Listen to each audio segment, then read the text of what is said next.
Hey there, folks. Chris Jardine here, general manager of your TGS Cincinnati Reds. Back with what I think is going to be an exciting episode today as I'm doing my first ever tier list. So I'm going to rank the 2028 Cincinnati Reds by tier. Now, a few things before we get started. Just to keep it from being a 3 hour video, I have limited the tiers to hitters with over 100 at bats or pitchers who have thrown at least 40 innings. Um, I was considering maybe having some exceptions to that, but I think for the original 2028 version of this, I'm going to stick with the 100 AB 40 innings pitched limit. Also, I'm only going to be looking at the player's performance with the Reds. So if they were traded to another team, I'm not going to consider their performance with the other organization. It's only going to look at their contributions towards the Reds. You will see some oddities in the pictures for people who are free agents. You will see there's a couple of Yankees on there, a couple of Red Sox. Maybe that's foreshadowing from the OOTP gods, but just an additional point there that when I generate the cards for free agents, it just throws a random team on it. It would seem. We're not going to do these in any particular order. I hope you guys enjoy it. As I said in one of my previous audio episodes, I'm having an absolute blast with the league. I'm having so much fun. And I love bringing you guys this content because it just adds to what I'm trying to do here. So without further ado, let's get started. And I'm going to start with George Thompson. George Thompson is a high stuff, high movement, no control guy who in the midseason we traded to Toronto. And actually, I don't even think we traded him to Toronto. I think was he traded twice? No, we traded him to Toronto for in the Carson Caston, Todd Dvorak deal. Um, we used him as an opener for a lot of the season, so he did appear in 23 games, had 14 starts, did have a couple of saves, 47 in the third innings, 45 hits. He did have 32 walks, which again is to be expected, 65 strikeouts, so a very, very high K rate there. So again, we got pretty much what we expected. He had 15 Ks per nine. So for me, Thompson kind of fits into that C category. His stat line's not really sexy, but for what he brought to the table and how we used him, we pretty much got what we expected. Let's move on now. We've got Joshua Swanson down here, who was our primary closer after Josh Manson went down. Swanson, who is a free agent now, is 36. Had a great season. Picked up 22 saves through 66 and two-third innings. Had a 2.43 ERA, 1.6 wins above replacement. Had a really good season. Again, he's more of a movement control guy, so not a whole lot of Ks. He only had a 15.1 K percentage. His K per nine was 5.8. But again, a 2.43 ERA with 22 saves. He is a lefty. He definitely pitched above what we expected. So Swanson goes into the B column. Next up, we've got J.C. Struck, a guy we picked up on waivers from Toronto earlier in the season. He must have just drove Steve batty, and Steve took a gamble and threw him on waivers. At the time, we had an injury and some inconsistent starting pitching, so we gave him a shot, and it worked out really well. He ends up making 19 starts for us, totaling 114 in the third innings to a 3.78 ERA. He was the benefit of some good BABIP with a 2.71 in that, or a 0.271, sorry. He eclipsed 20% K rate, so he had 7.7 Ks per nine, 1.4 wins above replacement. He is a bit of, again, he's a stuff control guy, so he did have only a 38% ground ball rate, but a 1.12 ERA plus. Again, for a guy that we picked up on waivers, I'm kind of looking like, again, you have to consider what you gave up to get a guy. And in this case, we gave up nothing. So for that reason, I throw JC Struck in the A column. Because we got a guy for nothing, and he pitched very, very, very well. Ate a lot of innings, didn't walk a lot of guys, struck out a lot of guys, gave us a chance to win ball games. So because of that low acquisition cost, that's kind of why I tend to go to the A column. Let's go over to the hitting side now, and let's take a look at Mr. Sternberg, who we traded to Detroit at the trade deadline in a deal that brought us back 3 prospects. I mean, Sternberg was a guy that, because of the team we inherited, we naturally couldn't play him at first or DH. With Almonte on the team, with the emergence of Josh Brecken, a couple guys we're going to talk about later, the really only option we had for Sternberg was to play him at second. He definitely did not live up to the Luke Sternberg profile. He slashed 241, 327, 441 for us with 1.2 wins above replacement, a 109 OPS plus. He did have 15 homers, 40 RBIs, so the counting stats were somewhat there. But again, just not very Luke Sternberg-y of him. After he went to Detroit, and again, the AL being a much more offensive league, but still, that slash jumped to 300, 351, 588. He had a great second half with the Tigers. But for what we got on our side and what he was being paid, Luke Sternberg is a D. And I'll be honest, I don't own this D. It belongs to, some mismanagement, and just having too many guys that need to be playing first base or DH. He was an albatross in the field. With what he's being paid and what he was producing, that to me is worthy of D quality. Let's go back to the pitching side now, and Adam Sampali. A guy that we picked up in a trade in the offseason before the season started. We weren't really sure how we were going to use him. He did have 60 stamina. He has low movement, which again in our ballpark doesn't necessarily hurt us that bad. So he did find his way into 46 ball games. He did find his way into 15 starts. He goes 7-11 with a save. He eats 145 innings. 137 strikeouts, which his 8.5 Ks per 9 was actually one of the better results on the team. Again, for a guy that we didn't, give up a whole lot. I mean, so the trade was basically prospects for prospects. We got him in Uriel Bonilla for Tony Adsit, Eldridge Souza, and Luis Saucedo. So the Cowboys, picking up some lottery tickets for a couple of guys that definitely contributed to the team this year. Sampali threw the third most innings on the team in the end. He did give up 26 home runs, but he doesn't walk a lot of guys. He had some good Ks.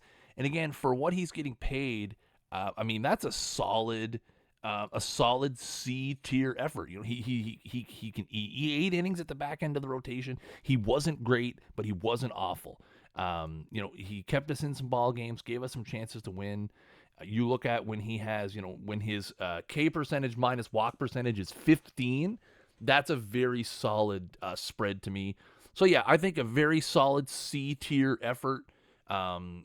You could make an argument that it was a B tier performance, but I think given some of the other guys we have and trying to spread this out a little bit, I think it makes sense for us to go with a B and kind of just roll with that.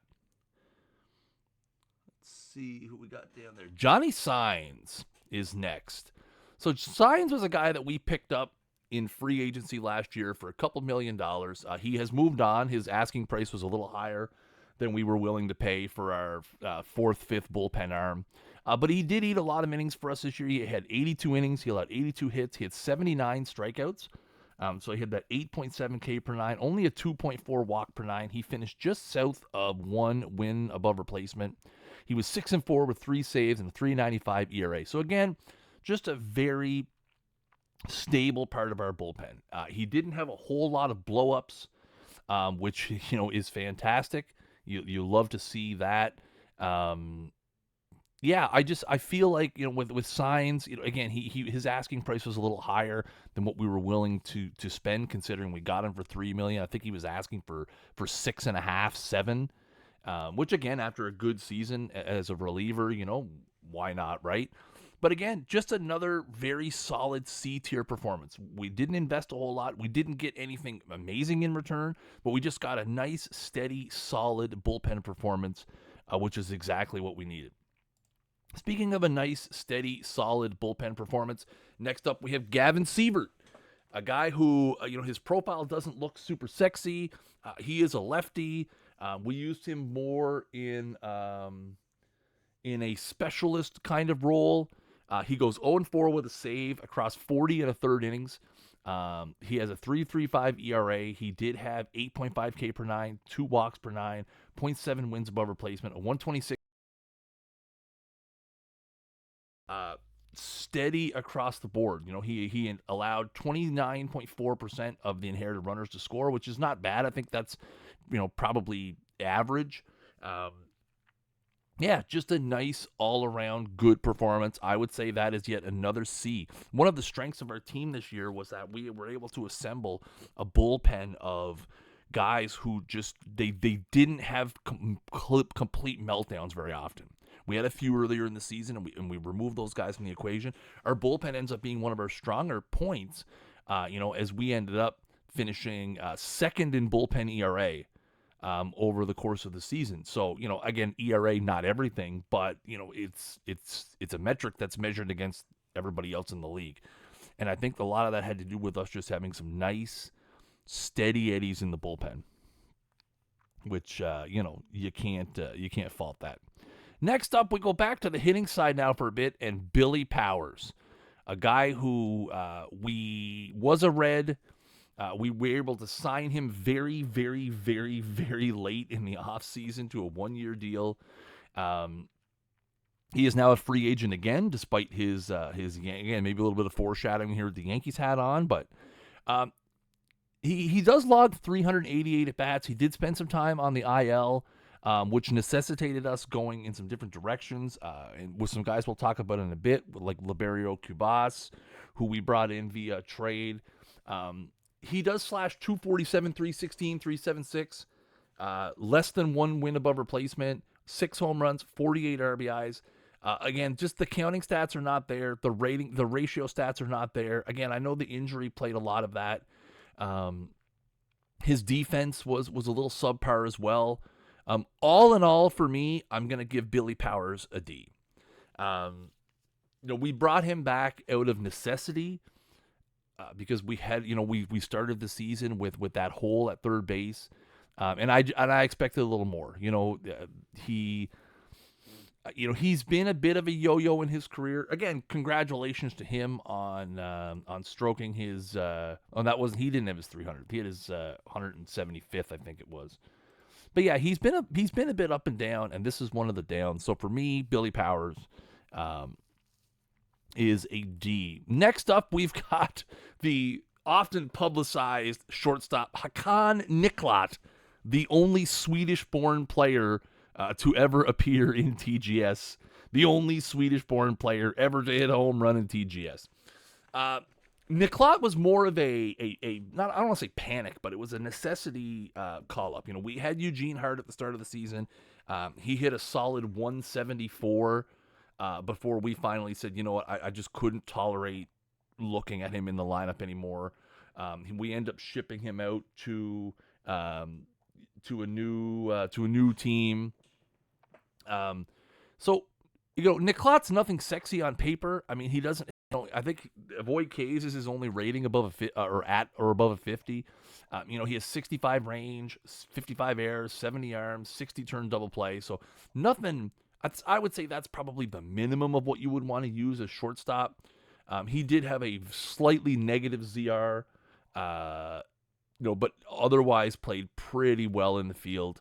I do think we got more from his bat than we expected, which, was kind of surprising. He did log 243 at-bats. He slashed 230, 284, 292. Again, he doesn't have any power. He had a home run, 10 doubles, and a triple. But again, given his ratings, getting a 230 out of him, not bad. Again, I would say, just comparing the ratings to the results, this is a C, D tier kind of thing. And I tend to go C because he was asked to play above his expectation.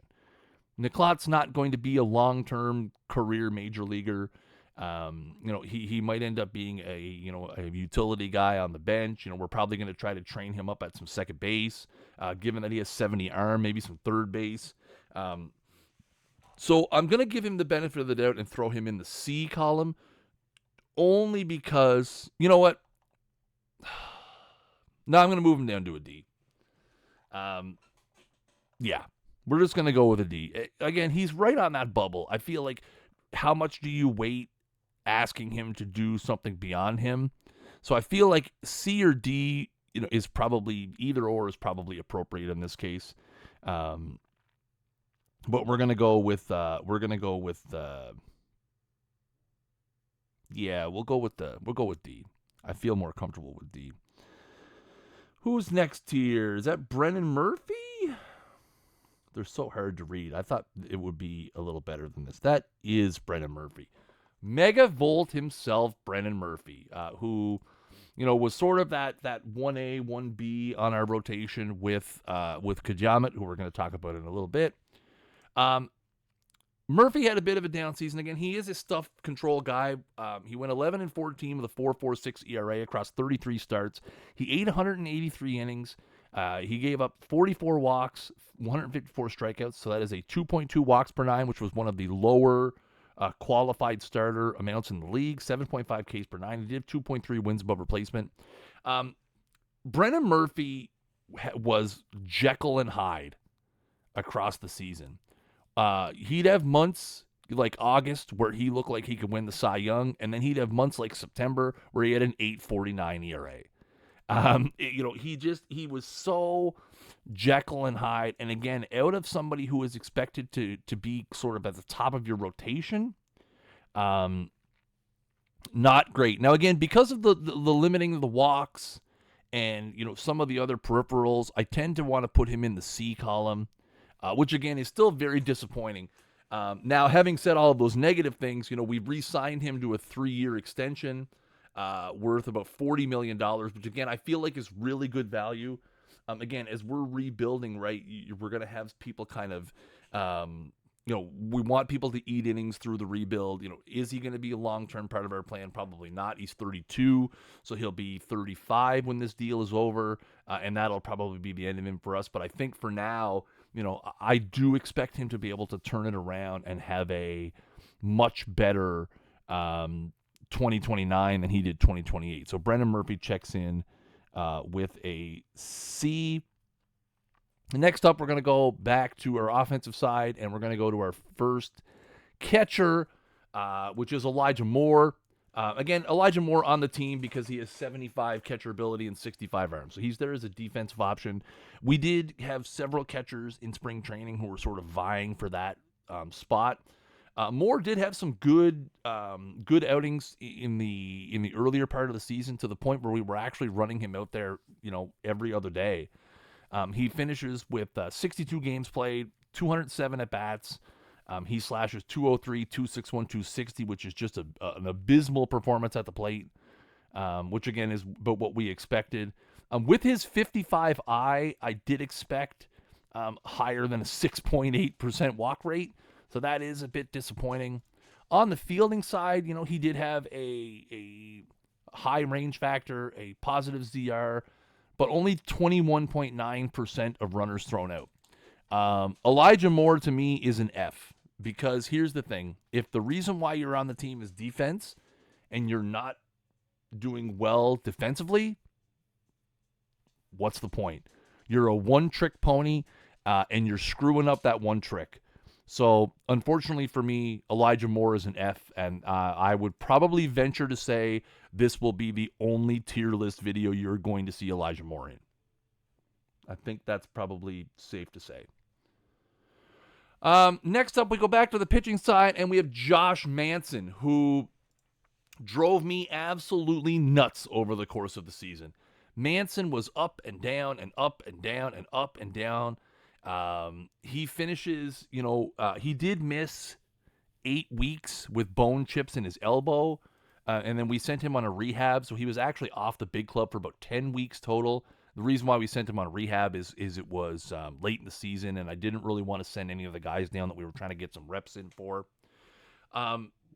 Manson looks really good on paper, and that's where I think a lot of my disappointment comes from. 65 stuff, 75 movement, 60 control, but just not a lot of strikeouts. I mean, 8.5 Ks per nine is not bad. So he only finishes with 47 and 2/3 innings on the season to a 3.97 ERA, which, again, not super great. Again, I think what a lot of the concern is for me was that he had 12 meltdowns and only 14 shutdowns. And he was, again, in the middle part of the season, he was absolutely dreadful. He had a 6.50 ERA in May, a 4.91 ERA in June, after a 1.29 ERA in April. So he started the season white hot. I mean, he had allowed 1 run in his first 15 innings, and then just completely fell off the map. He wasn't that great after he came back. Now, again, he's very affordable, right? He's going to make $1.2 million after his arbitration this year. So, again, obviously worth keeping him around, worth tendering that deal and seeing if he can put it back together. But again, given, the on-paperness of Josh Manson, given what we think he can do, he definitely falls into the D category. Next up, we have one of our, maybe one of those surprising people who's going to make an appearance on this list. That's Harlan Lujan. Harlan Lujan was not a guy that I really had on the radar at the beginning of the season. He was a depth corner outfield piece for us that we had, floating around. I think he started the season in Double A, and in Double A, he hit. We looked at the stats, getting towards the end of May, and he had 13 home runs. Was slashing, 316, 380, 592. I thought, all right, well, we'll give him a try in AAA. And then he goes up to AAA, and in 5 games, he hits, he hits 348, which, again, is only 8 for 23. But that was enough for me to pull the trigger on Lujan. He comes to the big club. He slashes 268, 312, 415. So, again, not really on par with what he did in AA, but he had 12 homers, 43 RBIs. He does have a low walk, high strikeout rate, which, obviously can be held against him. He's not great defensively, but again, for a guy who was 21 for the majority of the season, really we didn't have, any intentions of using him. I have to put Harlan Lujan in the B.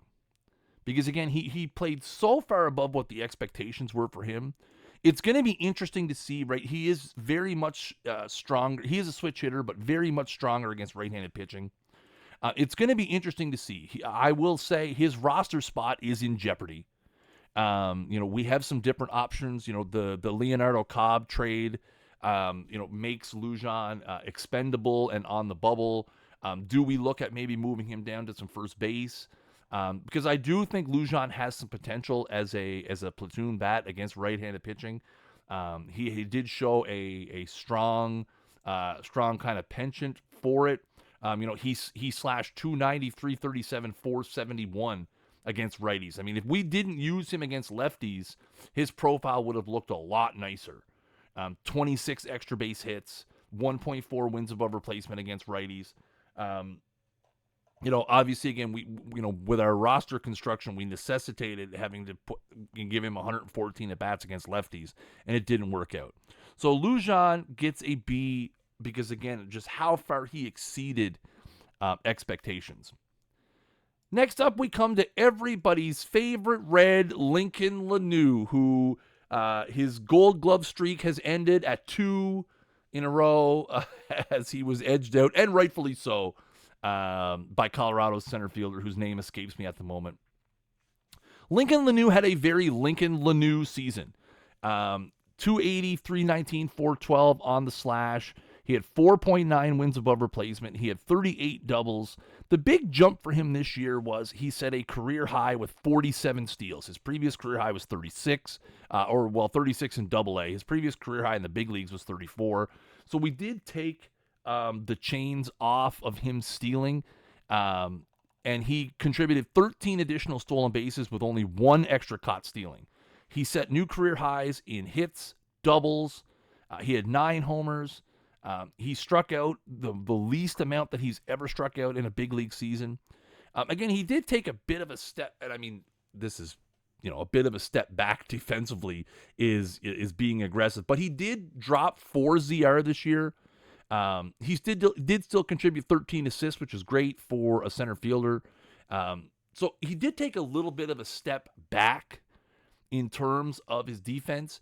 It's going to be interesting to see now that we've locked him up and that new contract extension is going to hit, which buys out the rest of his arbitration. He's locked up for just under $50 million for the next 4 years.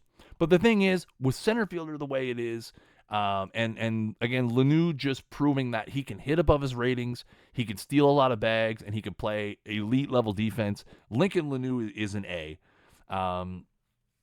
Again, I would say what keeps him from jumping into that S tier is a little bit of regression with the batting average and the on-base percentage. A little bit of regression with the fielding probably keeps him from being an S. But a solid A tier performance from Lincoln Lanu. And again, I hope that he's able to kind of get that ZR back up there a little bit, just be a little bit better contributor. And then if the other metrics stay, if he continues to reduce his strikeout rate, if he could get that walk rate back up, I think he'll be back up into the S tier again. He is one of the top center fielders in the league in a core that is improving very, very quickly. So it'll be interesting to see, if he can kind of hang on to that top 3 out or center fielder spot. So an A performance from Lincoln Lanu. Again, some people are going to say it should be an S, but I just think there's too many indicators from 27 to 28 of little deficiencies that keep him from being an S to me. Now we've got some guys that have moved on or being part of other teams. First up is Terry Hooper, who, again, Hooper was a guy that we had at outfielder, has recently been traded to the Cubbies after we had announced that we were not going to be picking up his team option of $15.6 million. And then I was, DRC reached out at the 11th hour and said, hey, I'd like to get him. I'll give you a piece. Sure thing. Let's get it done. I'm a little surprised I didn't have more people reaching out to say, listen, please pick up his option, because he does still have, I think, at 32, some pop in the bat. We didn't see a lot of it this year, but he did scatter 247 at bats. He did have 15 home runs on the season. He did slug 482, which again is one of the lower marks he has had in his major league career. But again, he transitioned more into a backup. And with the additions of Manny Agilov and then Harlan Lujan coming out, we didn't use Hooper maybe as much as we should. But for what we got out of him and the times that he was in the game, again, a solid C performance. He made a good $12 million, but I feel like, he did a good job in the role that we asked him to do, which was bench guy. He does give you plus defense. Not ridiculously plus defense, but, he did have a 2.5 ZR in right field for us. And he even, he had played 62 innings in center field and was only a minus 0.4, which again, center field is not really a spot where he should be. But, sometimes when you're a bench guy, that happens. So yeah, I wish Hooper all the best. He did hit his 300th home run this year. He's sitting on 303 right now. So I do wish him the best with the Cubs. I wish, he would have played his way into us considering keeping that $15 million option. But where we're at in the rebuild and a lot of the things going on, there's really no need for us to keep him around. So Hooper's a C. Good season. Could have been better. Could have been worse. Let's see. Next up, who in the sweet love of God is that? We gotta go to the folder, folks. We gotta go to the folder and see who that is. Kajamet. Who is it? Graham Harner, who's a free agent, I think. The Atlanta throws me out because I'm like, who did we trade to Atlanta? Graham Harner was a fifth outfielder for us. He did manage to get 123 at bats in. He had a 195 batting average. I think Harner is going to be a good contributor for some team next year. We just couldn't make it work. He's very strong against left-handed pitching. He has 70 speed and 80 steal. He does have a solid corner outfield profile. Yes, 45 range is not great, but he does have 70 arm in the outfield. I feel like somebody is going to give him a chance against lefties, and he's going to do really well. We tried to give him that chance against lefties, and he hit 195 and OPS 528 and had a negative wins above replacement. I mean, just based on those facts alone, he's an F. He just couldn't get it together for us. 123 at bats is not a massive sample size, but it's enough for me to know it just wasn't working. Whether it was a chemistry thing, or his place in the lineup, how we were using him, unsure. But either way, just an abysmal display from Graham Harner. I wish him all the best. I'm sure somebody's going to find him and give him some run against lefties, and it's going to work out. Next up, one of my favorite players of the season, Peter Hancock. Now, Peter Hancock was a guy that we picked up for $2 million in free agency. We signed him to a 2-year, $4 million deal. Just a ho-hum lefty, right? 55, 60, nothing special. We stuck him in the bullpen. He's got 3 negative personality traits, which I think has turned a lot of people off. The one thing that's going to hurt us with him is he does expect to be in the starting rotation, which is something I'm not really considering. He only has 3 pitches, and the changeup's not great. But what a year he had for us in the bullpen. He ate 92 innings to the tune of 2.1 wins above replacement, a 3.03 ERA. He was 3-6 with 4 saves. A 1.16 whip, 2.2 walks per 9, 7.3 Ks per 9. Just an all-around, really good season. 25% inherited runner score percentage, 49% ground ball rate, a 139 ERA plus. Again, when you look at getting a guy for $2 million and he gives you 2 wins above replacement and a 139 ERA plus in the bullpen, that is an A performance to me. Is it repeatable? Time will tell. He has not, that is by far and away the most success he's had at the major league level. He had a 110 inning span to a 6.44 ERA with the Dodgers. He didn't have a very good 2027 with the Phillies. He wasn't dreadful, but it definitely wasn't great. He set career lows for walk rate, career high. Not a career high for strikeouts, but it's up there. His BABIP was 297, so nothing egregiously low. He just pitched really well. Kept the ball in the ballpark with only 3 home runs allowed. Got outs when he needed to get outs. Peter Hancock is one of the bigger success stories we've had this season, and he gets himself into the A column. Next up, we've got Jeff Hagens. Our second baseman / shortstop / did a lot for us this year. Got 440 at-bats under his belt / 252, 302, 386, which again is a bit down from his career averages, a bit down from what we expected. He did have 44 extra base hits. He had 36 doubles and 7 home runs. We've moved on from Hagens because his re-sign asking price was a little high. I think we asked a lot of him to play shortstop. He played shortstop to -5 ZR. And a 938 efficiency rating because, again, he doesn't really have that shortstop profile. He's more of a, more slotted for the Keystone, 60 range, 65 error, 55 arm, 75 turned up play. Hagens ends up being a solid C. He did a good job. Again, the bat being down a bit didn't help. He did what we needed to do. He's 28, going to be 29 soon. I'm sure somebody's going to give him a shot. What you see is what you get. I hope, wish, again, another guy that we wish all the best to, and I think in the right situation, he can potentially succeed. The bat profile is a little strange, but I think he can get it done. Behind the plate, we have our other catcher, Jordan DeMichaelis, again. A defensive first guy who, is his second season in the big leagues. The downside with DeMichaelis is every one of his hitting metrics was worse.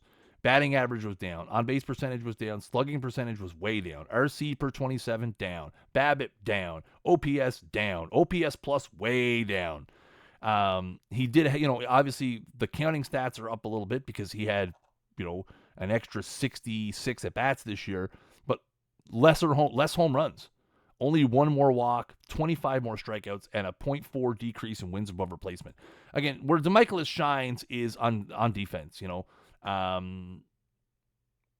a 37.7% runner throwout percentage, 10.4 framing runs. That's what keeps DeMichaelis in the C column, because that is the whole point of his existence. He's not going to be a big bat, but his defense keeps him in the C. His defense was absolutely fantastic, and he exceeded his 2027 metric. His runner thrower percentage was down slightly, but an extra 3.2 framing runs, which is again not nothing. So again, the defensive side now, DeMichaelis is going to have a hard time keeping his job. We've added some catcher pieces, so it's going to be interesting to see kind of how the offseason shakes out. DeMichaelis might not be part of this team next year, but again, with that very high level of defense, I don't think he'd have a hard time finding a job with 70 catcher ability. And again, a 45 arm still leading to a 37.7% throwout percentage, which is phenomenal. Randy Kjamet, our former ace, the 2027 Cy Young Award winner, who we traded to Atlanta at the trade deadline after a just dreadful season. 119 innings. He gave up 144 hits, had only 87 strikeouts, 34 walks, 1.5 wins above replacement. Throwing quality starts less than 50% of the time. He went from a 140 ERA plus in his Cy Young season to a 79 ERA plus with us. Again, he pitched better when he was traded to Atlanta, which, is what it is. But just, again, for what we expected out of a Cy Young Award winner. And again, in 2027, he looks like he definitely pitched above his ratings a bit. 3.04 ERA. The BABIP against was 3.01. It jumped to 3.43 with us this year. A 73% quality start percentage. But Kjamet for us is a D. He just couldn't get it together. He couldn't get any momentum. He wasn't keeping us in ball games. Just an all-around disappointment. It made the decision to trade him very easy, even though he's on an extremely team-friendly contract of $5.5 million for the next 3 years. I just couldn't deal with it anymore. Next up, we have Liberio Cubas, who was someone that we acquired from the White Sox as part of the Eugene Hart trade. So we referenced Eugene Hart, defensive shortstop, earlier. The White Sox were looking to get rid of Cubas, obviously, with the emergence of the Grandis Coiler. Really no need for another third baseman. The Cubas did very well for us. I mean, we got him into 41 games. He had 155 at-bats. He slashed 284, 333, 394, which is, again, not bad. The biggest thing we're missing is his highest rating is power, and he had 0 home runs. He had 17 doubles, scored 21 runs, had 22 RBIs.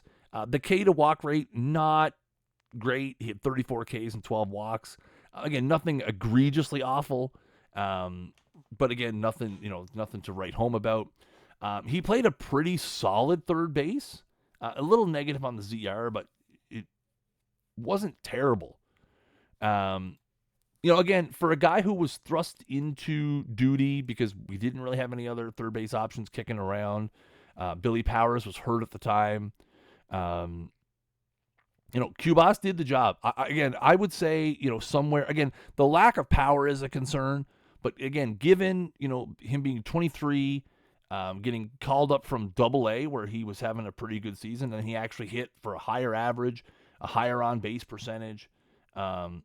If that power comes in, he could be a key contributor on the team. So for now, he goes into the C because, again, the situation he was put in, and he still performed very well. I'm not going to sneeze at a 284 batting average. I'm not going to sneeze at a 727 OPS. Again, if he does that again over a full season with 55 home run power, 60 potential power, we might have some words, but we'll accept it for now.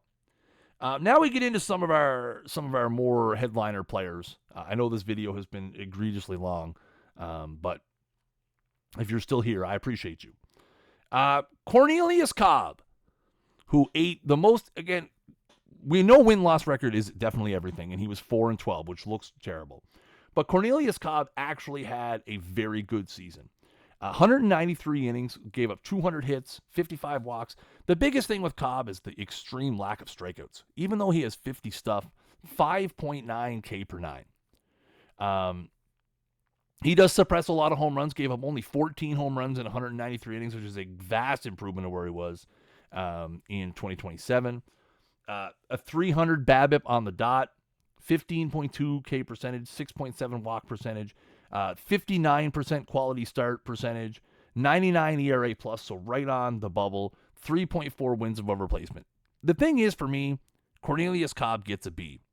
And the reason why Cornelius Cobb gets a B is because I think a lot of his struggles were because we did not use him as a follower. I think Cornelius Cobb is going to be somebody who is better suited to be a follower. He has drastic split differences, a 15-point spread in movement from lefties to righties.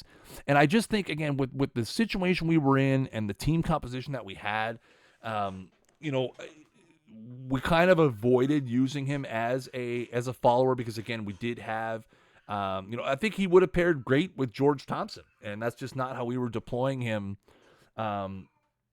earlier in the season. And I think Cornelius Cobb, a lot of the peripherals are there.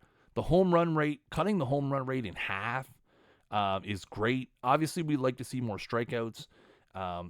It'll be interesting to see if we change up the strategy on how we use Cornelius Cobb. Is that what it's going to take to get him to the next level? He is still, he's in arbitration. He's going to make $1.6 million or $1.4 million this year.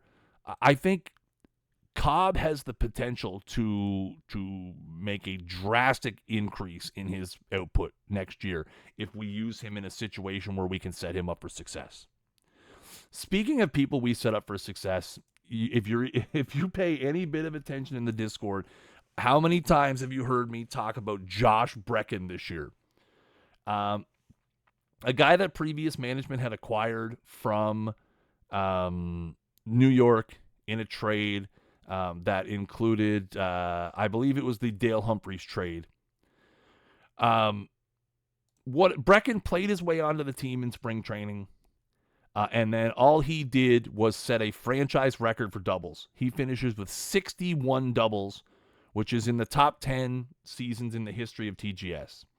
He slashed 301, 331, 471. He does not walk a lot. He only had 24 walks. He doesn't strike out a lot either, with only 96 strikeouts. The 1.7 wins above replacement is misleading because he's absolutely horrendous defensively. And with Sidney Almonte on the team, Brecken had to play first. Brecken will not be playing the field in 2029, which should help increase his value because, again, he was a negative ZR player. He made 10 errors at first base. His defense is just atrocious, and he won't be playing. He'll be moving to full-time designated hitter in 2029. But just an amazing season. 14 homers, 61 doubles, 82 RBIs, so 75 extra base hits total. For a guy who, making the minimum, Josh Brecken is the definition of an S. I don't think there is a single person in TGS who thought Josh Brecken would have done this, what he did in 2029 or 2028. The question becomes, is it something he can do? Can he hit 50-plus doubles every year with double-digit home runs and hitting around 300? He did tail off late in the season. I mean, there was some, I think in August, he was probably in the conversation for National League Rookie of the Year, and then he completely fell off, and Kerbo just caught wildfire and just was hitting everything out of the park. So is this a repeatable thing for Josh Brecken? Can he go out in 600 at-bats next year and do the same? Hit 50-plus doubles, 180-plus hits, double-digit home runs, and hit 300. If so, what a massive value for a guy who's 26. Just a great season. I love him. I'm hoping he keeps it up. We're down to 4 people left, as you can see at the bottom of the screen. So let's get through some of them. Next up, we have Uriel Bonilla, another guy we picked up from the Cowboys. Bonilla was kind of up and down, Jekyll and Hyde throughout the season.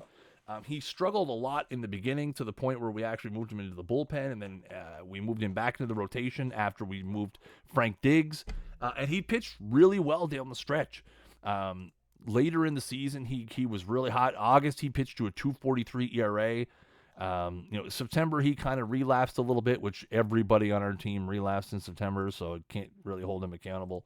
So he ends up throwing 140 innings across 26 games, goes 8-10, 151 hits allowed. He has a 141 whip, just under one win above replacement. Again, I think I tend to move Bonilla more to the B column. And the reason why I tend to move him more towards the B column is he was able to, he had some really good performances. He had a complete game shutout there at one point. He had a lot of games where he pitched deep into the ball game.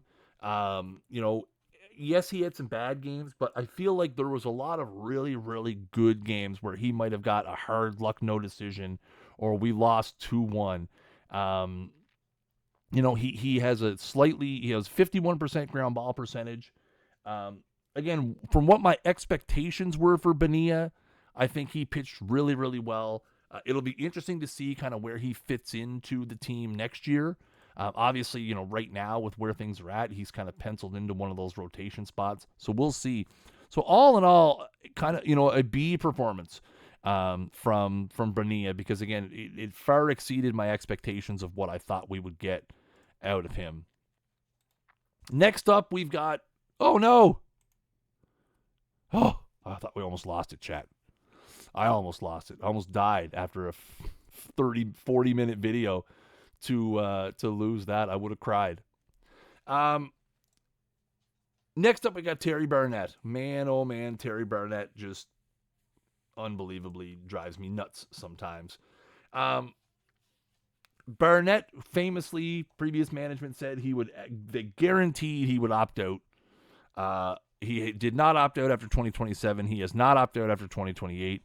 And at this point, we're keeping him around solely because of his popularity, which got an increase, which you love to see. You love to see when popularity goes up. He did hit his 300th home run this past season.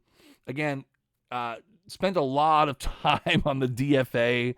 Again, I think he's going to be a corner outfield bench bat for us. We'll probably use him at first base. When he did get into the lineup, 123 at-bats. He slashed 293, 355, 496, which again are all above his career averages. He had 6 homers, 17 RBIs. OPS plus was 131. So again, for a guy who, he does make $12.5 million, and that's what keeps him from going into the B.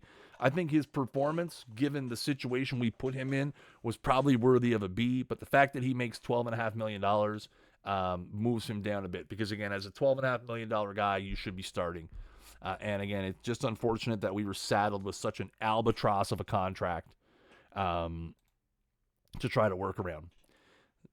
Sidney Almonte is next, who, again, as you can see from his profile picture, is no longer with us. He, after renewing his option, we shipped him off to the Florida Marlins, where we wish him the best of luck down there in the Panhandle. A all-around down year for Almonte. 1 win above replacement. Career lows in batting average, on-base percentage, slugging percentage. A drastic, some of the counting stats were still there. He still had 35 doubles, 34 homers, 106 RBIs. But in the middle part of the season, he was on pace for 40 doubles, 50 homers, 120 RBIs, and he absolutely just fell off of the map later in the season. In September, he slashed 191, 263, 338. He also had a 198, 254, 15 slash in June. Again, for what you're getting paid and the performance that we got, Almonte has to go in the D column for me. It's just, again, there was an expectation of more. As one of the better profiled power hitters in the league, and recently, this year he did lose 5 points of contact. He has regressed a little bit as the years have gone on, because again, he is in that 33 range now. But still, just with the way the season started, the last couple of years he's had, there was an expectation of more, and we didn't get it. A massive regression statistically for Sidney Almonte, and that gets him, again, as someone who made $23 million or $24 million or 20-something million dollars. That goes into the D column. And last but not least, we have Handy Manny himself, Emmanuel Agilov. One of the key cogs in the deal with the Cubs that sent them Calvin Rentmeister. What a season Emmanuel Agilov put together. Now, I'm a little disappointed because he did miss the last 3.5 weeks of the regular season after he suffered an injury. He tore his hamstring in the second week of September and unfortunately missed the rest of the season there. He got on base in 98 of his first 100 games. 98. Something ridiculous like that. 98, 88. Anyway, a lot. He got on base a lot. Had multiple 5-hit games. On the season, he slashed .299, .343, .449, 41 doubles, 9 homers, 8 triples, 59 RBIs. Had a 17.5 strikeout percentage, which is not awful. 84 runs scored. Again, his defense is a little questionable. He doesn't play great defense. He's a flat ZR player, -0.2. He did have 9 outfield assists. So obviously, again, you're not getting a lot of additional defensive value there. But yeah, just an amazing season. I think for me, expectations were high for Emmanuel Agilov, but I don't think they were that high. What he was able to come in and do as a rookie puts him in the S tier to me. Again, I think you could probably make a case that that's not really S tier worthy. That's more A tier. But again, when you look at what he did in the leadoff spot as a rookie, just putting the ball in play a lot. Again, especially early in the season. I mean, you couldn't get this guy out in early in the season. In April, he slashed .324, .367, .441. In September, he was about one of the only guys on the team still playing. And again, he missed a lot of time being hurt. But later in the season, he slashed .316, .381, .495 in August, .340, .367, .532 in September. Again, Agilov just played above and beyond, I think, what anybody expected he was going to do. And it'll be interesting to see if he can repeat it. We're going to be changing the dynamics at the top of the order a bit with Leonardo Cobb coming in. So it'll be interesting to see what we can do. So there you go. That is your Cincinnati Reds TGS 2028 tier list. This was a lot of fun to do. I know it ended up being super duper long, and for that I apologize. If you made it through the whole thing, God love you. But again, this is something I'm going to do yearly, so we'll see. Are there guys on this list that we expect to jump tiers next year? I'd love to see somebody like Liberio Cubas jump a tier or two. Can we get Cobb or Uriel Bonilla up into that A tier pitching performance? Does Lincoln Lanu return himself to S tier? Can Brecken and Agilov stay there? A lot of questions that we will revisit, in a month or so when the season's over. A few months when the season's over. So thank you guys for watching, and until next time, keep swinging for the fences.